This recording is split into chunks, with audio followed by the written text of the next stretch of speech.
So I'll be talking to you a little bit about today, actually a lot, about the mining exploration business in Canada, but very specifically in Quebec. So obviously, as you can tell from my background, I'm no stranger to the industry in terms of the analyst side of things. Very good 10 years of my life, but one thing I found is, thank you. One thing I found is I'm much better on the deal side, so therefore, that's why I'm here. Okay, so obviously I'm pretty sure you guys have seen this many times. Those of you who want to read it, won't do that. So a little bit about the management. I took over the company about a year ago. As mentioned, from the analyst side of the business, I basically found a very good opportunity in this company and basically came and restructured it. The biggest thing that happened at this company, the biggest change, is that we just really put the right people at the right places. Square peg, square hole. A lot of junior exploration companies in Canada and in general have the wrong person running the company. And a lot of people ask me why I think that's true. And I say, well, there's a geologist in charge of the company. And most people say, well, wait a second, it's an exploration company. It should have a geologist. No, the geologist should be the vice president of exploration, doing their job, doing what they're an expert in. So you find a lot of times a geologist running a company, which isn't a bad thing, but it's not necessarily a good thing when it comes to the market side of things, which really is what the investor who really funds these companies and makes sure discoveries are possible is at the end of the day looking for. So I took over. We had a very good turnaround of the company. I'll go over some of our milestones. And Antoine, though a terrible president, is an awesome geologist. He's got a number of finds to his name. Three of his discoveries are economic mines. Andre LaBelle is a director we've taken on recently from Osisko Mining. Anyone heard of Osisko Mining Corp? Really? One person. Okay, two. All right, come on. It's a $7 billion company. Long and short of it is 12.5 million ounces and growing in Quebec. Put a mine into production, going to ramp up to 1 million ounces a year of production. So huge production base. But their issues they have right now is, in all reality, is that have to build up resources. To have longevity as a company, resources are important. So anyways, we have Andre on board as a director, CFO and chairman. So as I mentioned, right people in the right places tends to work best, and that's what we've done. Risk mitigation. The first speaker did talk about, market risks, market uncertainties, and those are certainly things that are there. It's the 800-pound gorilla in the room, I bet there. This is something that is ever present, and if you are a company that is in the exploration stage, obviously being cognizant of the market conditions is paramount. So what we've done is mitigate a risk. We are partners with Osisko Mining. I'll go into details on that.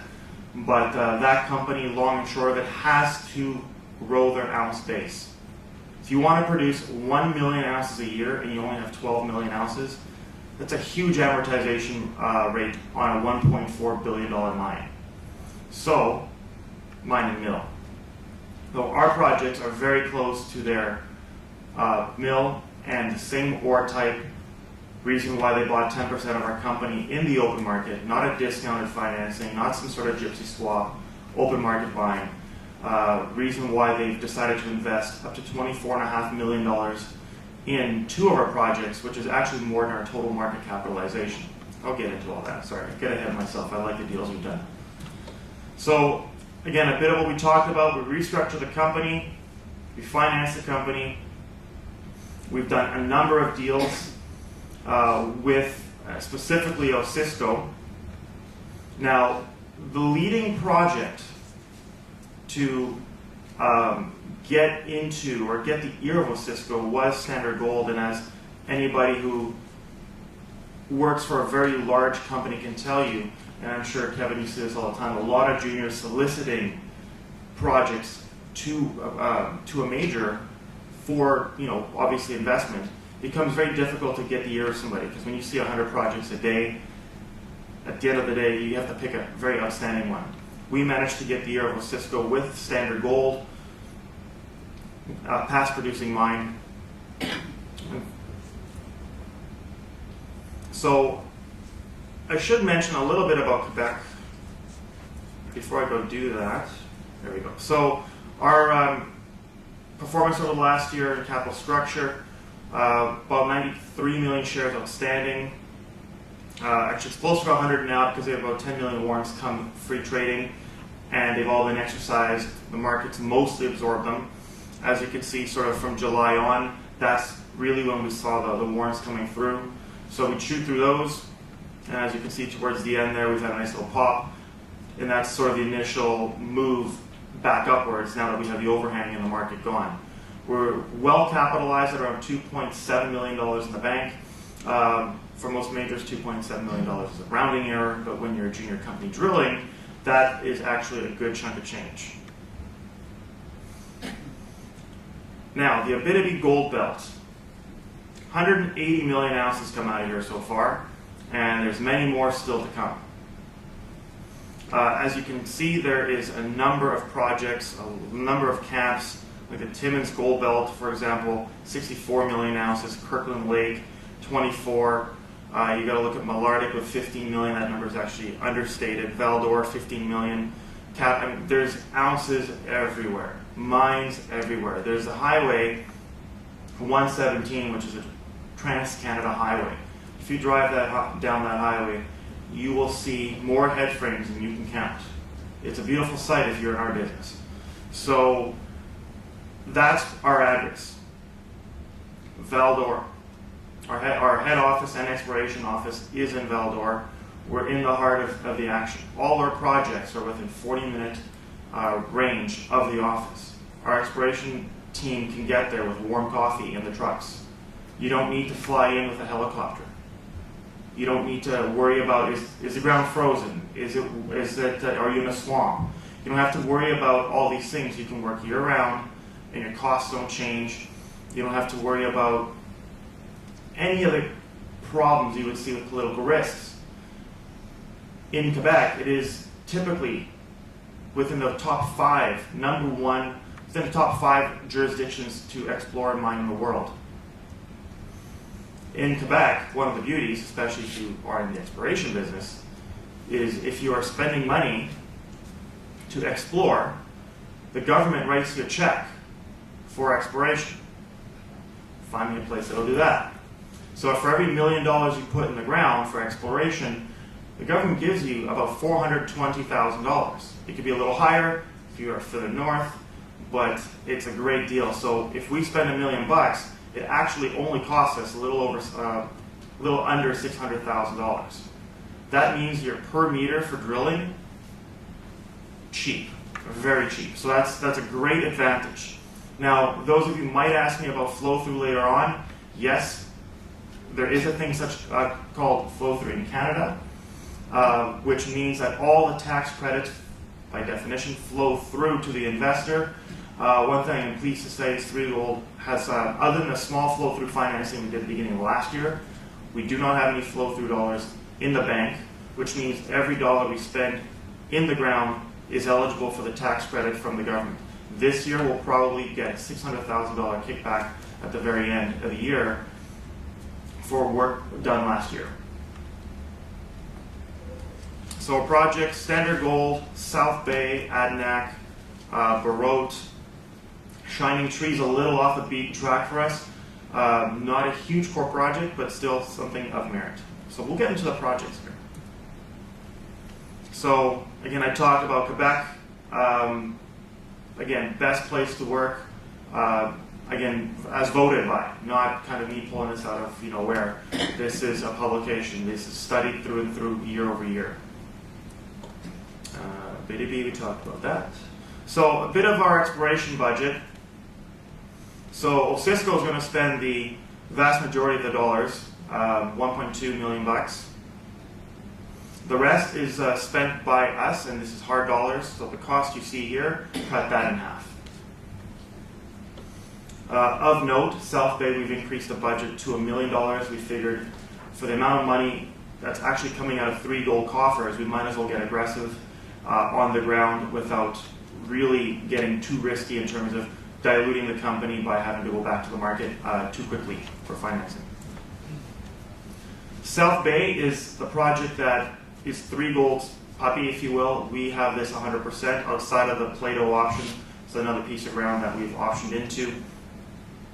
As soon as Antoine Fournier, our vice president geologist, was basically released from his duties as president, he went on South Bay's project, which was pretty new to us at the time, and made a discovery right away. He discovered up to, let's see, do we have that here? Yes. On surface, with channel sampling, did about close to 1 ounce per ton on surface.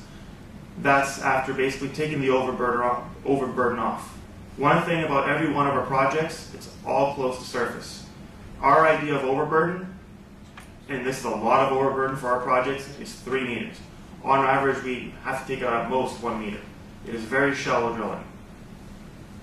So we put down a drill program right away. Because this is a brand new discovery, Antoine wanted to figure out what's going on the ground. He did a five short holes just to figure out the structure, hit every hole. This was blind drilling, so there wasn't some sort of plan. Really, it was, is it there or is it not there? So it hit on every hole, perfect. We're on the ground right now in this project doing a lot more groundwork to define a drill program. We should have, no, we should. We do have results coming out on that program very shortly. For you silver buffs out there, there is a lot of silver on the project. We have to figure out why and what's going on there, but it is still hugely intriguing. And these are not typos or anything. 400 ounces per ton, 125 ounces per ton, huge numbers. So the Adanac project is one of the Osisko joint ventures. It is our flagship. It is probably the most valuable asset in Threegold. But again, as I get back to risk management in a market that is with risk and people aren't overly risk tolerant, I think is important and prudent. So for 70% interest, Osisko has to spend nearly $15 million in work explorations. So that is, in our opinion, a great deal. If there's something there, the last 30% was worth giving away 70 for $15 million.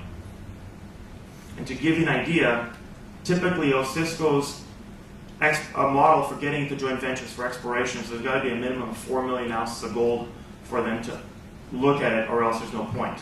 This project lies about 50 kilometers from their mill in Malartic.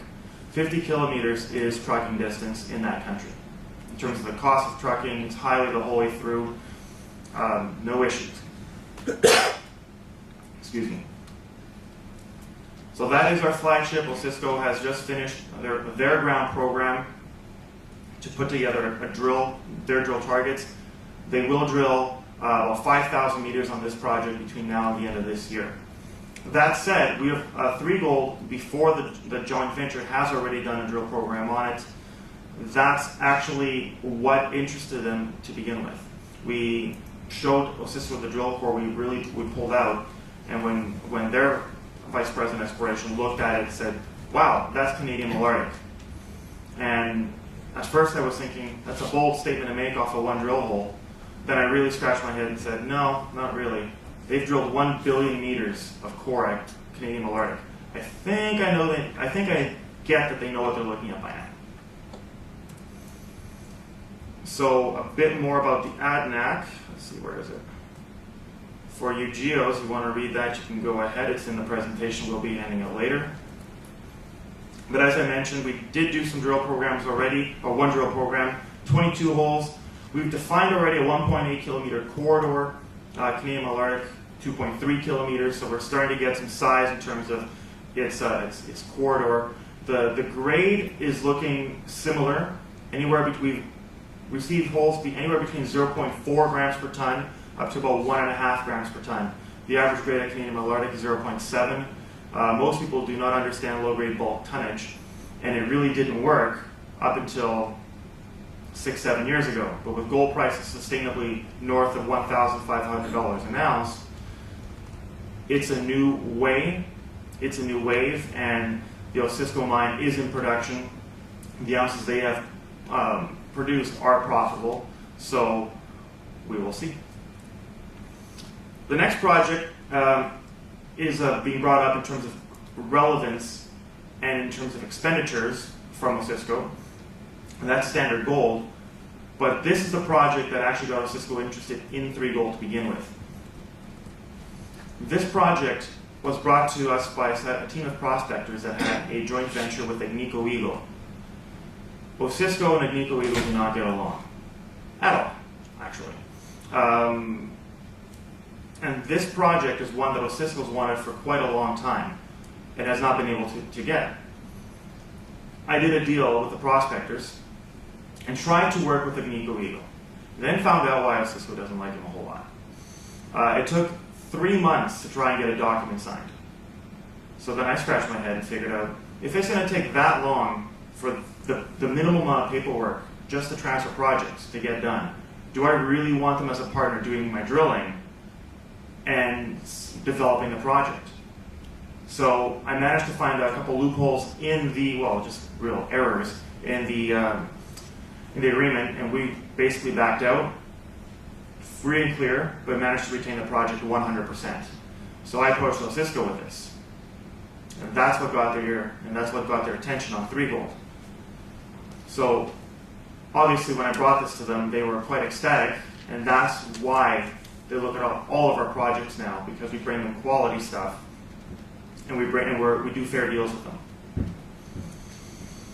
So Standard Gold, a little information about that. Some of the companies in the area. What are we talking about? There we go. Standard Gold, it was a past-producing mine. Officially, I cannot disclose any ounces that were produced because it was not officially recorded, but the floating number in the area is around 500,000 ounces, between 5 and 6 grams a ton. So that is the core mine that was produced. The area hosts a low-grade halo around it, and that's again the interest that Osisko has in the project, interest we had in the project, and this is also reasonably close to surface. I'll touch on Baroque very briefly. It's a grassroots project that we again managed to pick up. We will develop this over 2012, so I won't go too far into it. Let's move over to Dome Lemieux. The Lemieux Dome is a non-core asset for Threegold, and the reason why I am bringing it up is to go back to the restructure Threegold had as an exploration company. With basically the budget you have is what you can raise on the equity markets. In my opinion, you have to be somewhat focused on what you're doing.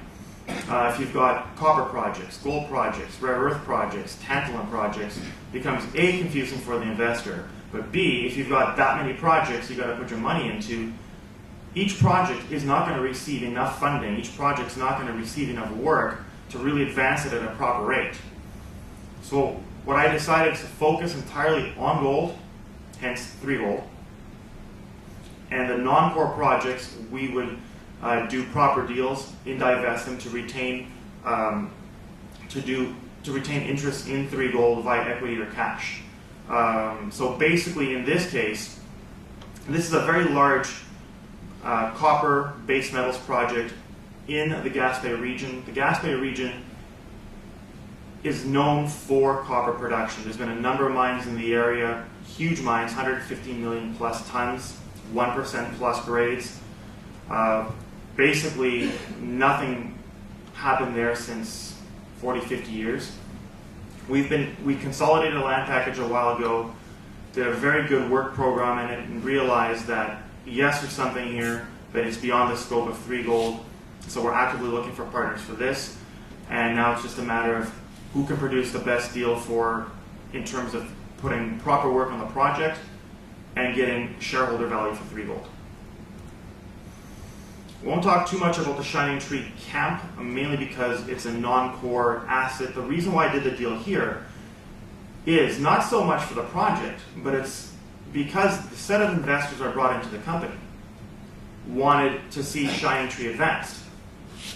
Well, considering they were going to invest $3 million in equity by purchasing close to 10% interest in the company, if we were to do work on this project, I just figured that's a great deal, considering we put a 2-year no trade on that stock.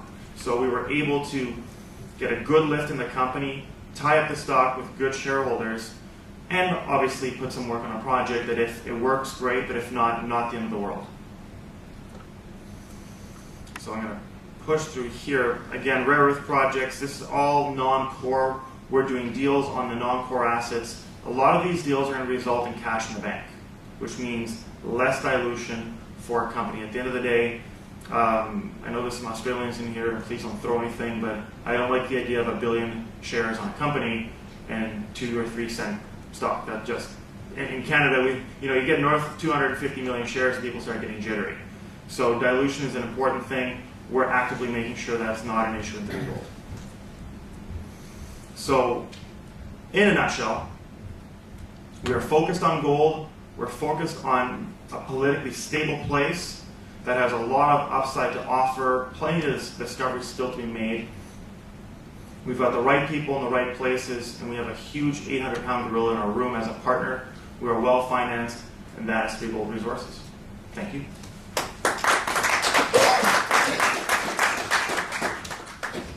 Thank you very much, Victor, for an interesting presentation. Are there any questions from the floor? I have one very, very simple question. If you could choose to retain only one of your projects, which one would it be? You say it's a simple question. It's not that easy. If I were to retain one project, it is a tough call. It's between South Bay and Adanac. I would probably, even with the 70% interest that Osisko can earn and likely will, I would still retain Adanac. The reason why we did joint venture it out is because the amount of work that's going to have to go in onto that project would be rather dilutive on the company. So we'd still retain that one. Okay, and it's a slightly naughty question, because the follow-up is, if you could concentrate on only a very small number of projects, why would you then spend time and money on the other projects? Well, the time and money we're spending on the other projects is, at the end of the day, this is exploration. You know the chances of finding a mine in exploration? I mean, yourself, you do know. I mean, I'm pointing to people in the room that I'm in. I mean, George, you know what it's like. Finding a mine is not an easy task. So the reason why you want to focus on multiple projects is if for whatever reason one doesn't work, and it is a possibility, you do have 3, 4 other projects. Now, but on the flip side, having 10 or 20 projects is overkill, because you can never put enough money as a junior into all of them. But having 3 or 4 projects that you've got a good geologist who knows, okay, these are quality assets, then you've mitigated risk at that point. So if you have, like, I know companies, one project, they miss. Now what? You know, the investors are the ones holding the bag. That doesn't make sense. Fair enough. Any other questions from the floor? Yes, please. How close are you to publishing resource statements? Resource statements, we'd be about a year out. We're going to have very aggressive drilling programs. That's one thing I didn't mention. We've got about 18,000 meters of drilling going to go on our projects at the end of this year alone.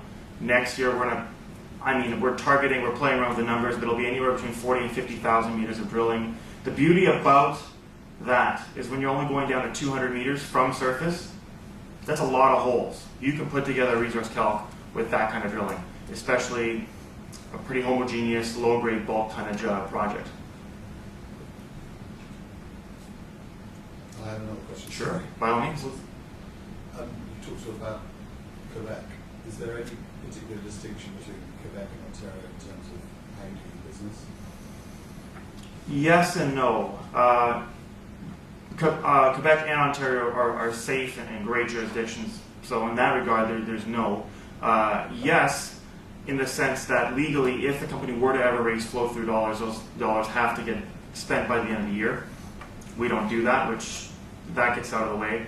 Quebec, I find, as a friendlier jurisdiction. I find that though the shortage of labor is there's people constantly moving to Quebec because they know there's so much work going on. Ontario, it's been hit and miss in terms of labor, really. And the other issue I find is in some parts of Ontario, it's still reasonably, the infrastructure is still a little rough. Whereas where we are in Quebec in particular, infrastructure couldn't be better. And that, I think, is key. If you're trying to move equipment, I'd rather put it on a highway than in a helicopter. And in some places, you have to do that. And that sends your costs through the roof. I mean, $1 million of exploration drilling for us is about 5,000 meters. You know, if you're going to move things by the helicopter, you can probably only see 2,000 meters. Any other questions? Okay, in which case, Victor, thank you very much indeed. Thank you.